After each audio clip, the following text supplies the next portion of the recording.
porque tenía como 3 raíces adentro todavía. ¿En serio? Sí. Cuidado, San, correte.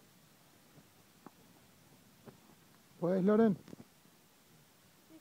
¿Querés que te ayude? Cuidado las ramas, Santi. Santi, cuidado. ¿Cómo lo voy a tirar? ¿Cómo? Ahí está, mirá, buenísimo.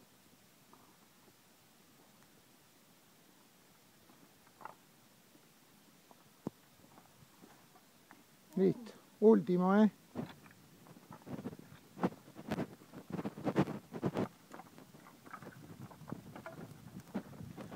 Ah, listo. ¿Qué laburo, no, Loren? Sí.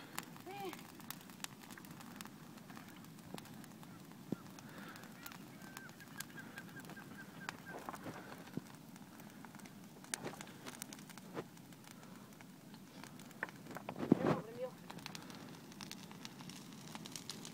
Mirá todo lo que ocupaba ese tronquito solo, pa. ¿Viste? Bueno, dejamos la playa totalmente limpia. Creo que sí. ¿Eh? Saludos, chao, para la posteridad. Pará. ¿Qué? Pará. Y quiero poner cuando ya... Vení acá, vení acá. De atrás ponelo.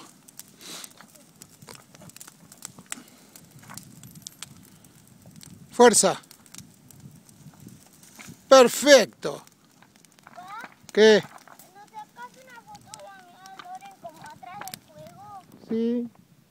Ahí los estuve filmando recién así detrás del fuego. Ahí.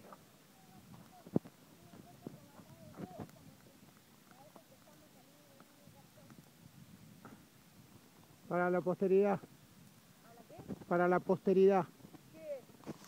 ¿Cómo que es? Para cuando lo vean y sean grandes. Ah. Chao.